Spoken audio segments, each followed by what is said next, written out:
before Matthew 11, Matthew 12, and even later on, we see on multiple occasions, Jesus performed miracles to provide food for the multitudes. But for him and his disciples, he made a miracle to provide food for their need in those times of need. Just like with David.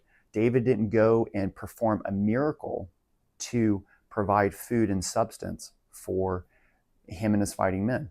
A miracle back then would be to where we're just going to go off and just go ransack and pillage and maybe break in and steal stuff from Saul, from the king, and we're going to go against what the Lord is doing, against the nation in order to take what we think is ours. So David didn't do that, but what did David and his mighty men do? They went to the place into the house of the Lord to receive from the Lord in their poorness and in their brokenness.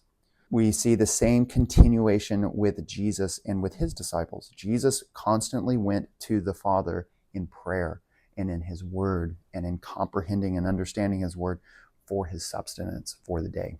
They didn't provide anything for themselves. Jesus required his disciples to be just a little bit hungry. The Snickers commercial, I'm sure Jesus required his disciples to be a little bit hangry and to be wanting, like, Jesus, I'm really getting agitated right now. I'm tired and I'm hungry. Why am I doing this? And so to teach them to, in our deepest times of desperation, what are we trying to fill our substance with? Do we trust that the Lord can come over and the Lord can give us peace and rest? Or do we think that it's truly just a piece of bread that will fill us? But we see throughout the words of Jesus that it's not bread that is going to fill our substance. It's just relationship with him. And then through that, and by doing that, we are trusting that the Lord will provide. And it's to be at the place of allowing others to bless them.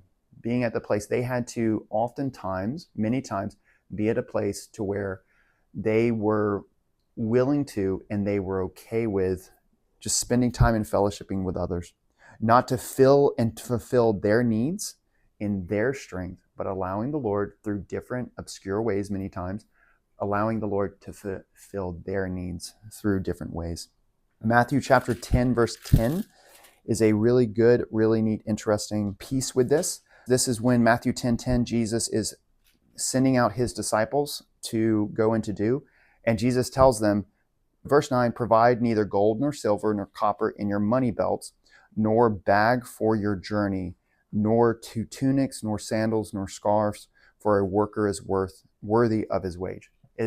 Jesus is saying, if you have, when we looked at Matthew 10, we also looked at Luke, where this same sending out is recorded, and they were allowed to take things, but the context is they are not allowed before Jesus sends them. Whatever they have on hand, that is enough for them to do what they're called to do. They are not required to go out. If God has called you, what you have when he has called you is enough for him to do what he wants to do. By you going out and saying, well, I don't have enough, I need to go get more before I obey, that actually is us stepping out and saying, okay, I can do it in my strength. Jesus, I don't trust you to do this. I don't trust that in your abilities that your word and your word alone is enough that your calling is your equipping.